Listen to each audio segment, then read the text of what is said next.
So recently I was on Facebook and I was scrolling through and I saw this ad for these pens, and they're the Chameleon color tones markers. So basically these pens make shading with markers a lot easier because you can create gradients with them, and I believe you can blend them with other colors as well. So the first thing I thought of when I saw these was Blendy pens, which were a product that I saw on TV a lot when I was younger.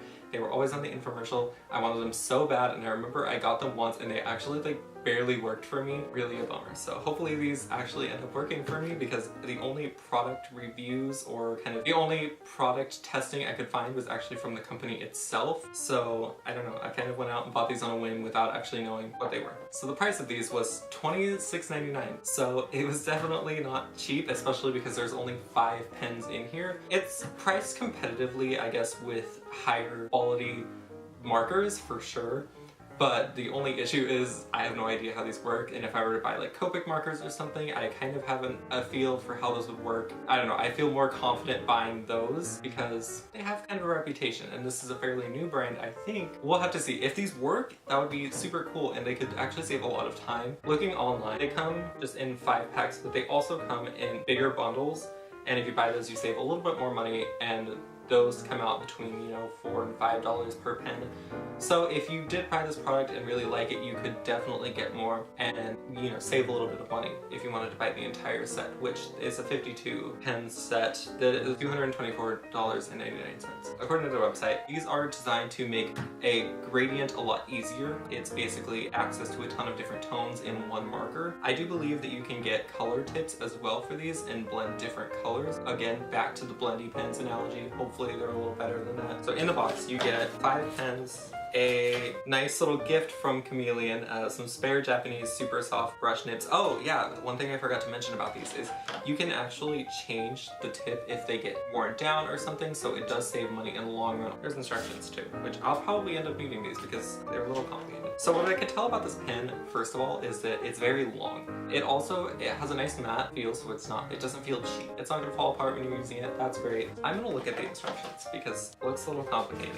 This has 3 components. It has the brush tip, which is this one here, and then it has a outlining tip, which is here, and then it has the color mixing chamber here. Basically how you get it to work is you take the cap off and you put it here. You put it in here for about 30 seconds, and then it is supposed to put this toner up here into the tip and make it lighter, and then it will gradually get darker as you color with it. So the tip definitely did change. And this is RD3. So this is the first one. There's definitely some lines you could see in it, but it's not all too bad. Okay, so here is RD2.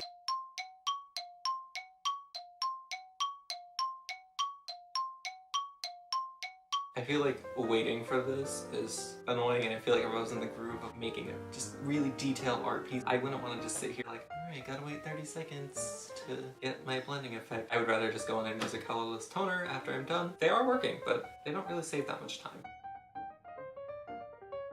I definitely went a little over. The third one is Burgundy. Oh gosh, I have so much trouble opening these. It said it's very important that you hold it to where this side is actually flowing down. Okay, so I'm just gonna say that was 30 seconds.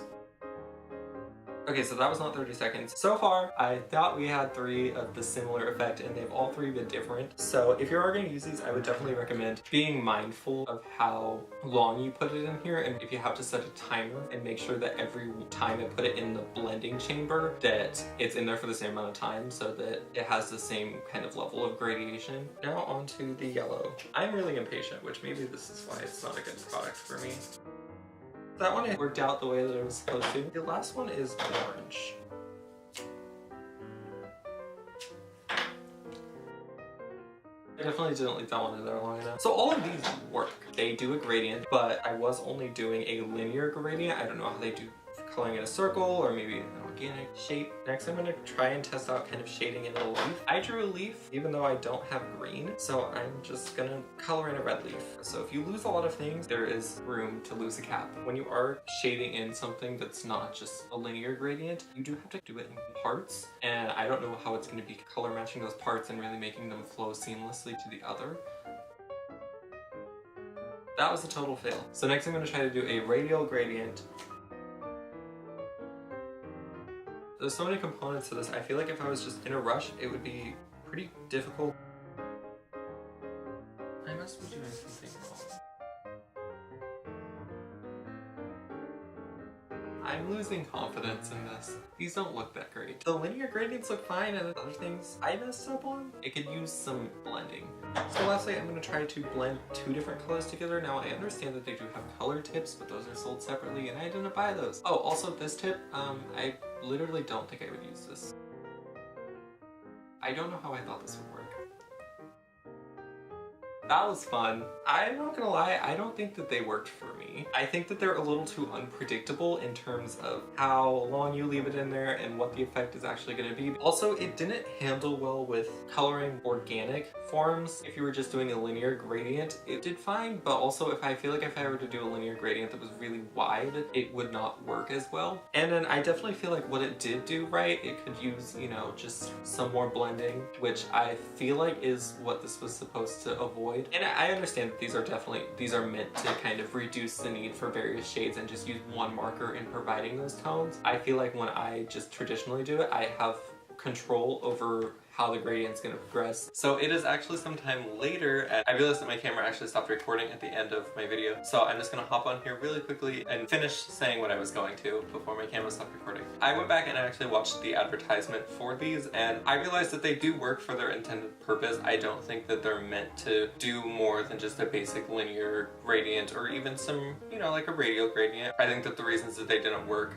are personal in terms of what I like and what I'm looking for. So I definitely think that these are pretty cool, and if these do seem like something that you're interested in, I would recommend just buying a couple, testing them out, seeing if they work for your individual preferences, and then if they do, go out, buy however many your heart desires, and if they don't, then you know, you didn't go out and spend hundreds of dollars on a set, because they are fairly expensive, and overall, they do work. They did create some gradients like they were supposed to, but I just think that it's easier for me having control over the gradients than the pens. They're a little unpredictable, like I said before. So that's really all. Would I recommend this product? Yeah, but take caution and don't just go out and buy an entire set because, you know, you might not like it. Also note that this is my first real sit down review of a product. I really liked it. I had a lot of fun, you know, filming it, editing it, and testing out the product. I don't really know when I'm gonna be posting. I want to do this kind of consistently just because, again, I had fun. Also, I'm gonna apologize now for some awkward kind of angles. I know that the camera angle was a little weird, or kind of my whole setup was a little weird. My room isn't the best for filming, so I'm gonna definitely, you know, look into getting more of like a permanent desk situation and have a little bit of a nicer setup, because this one was a fold-out table in front of my closet.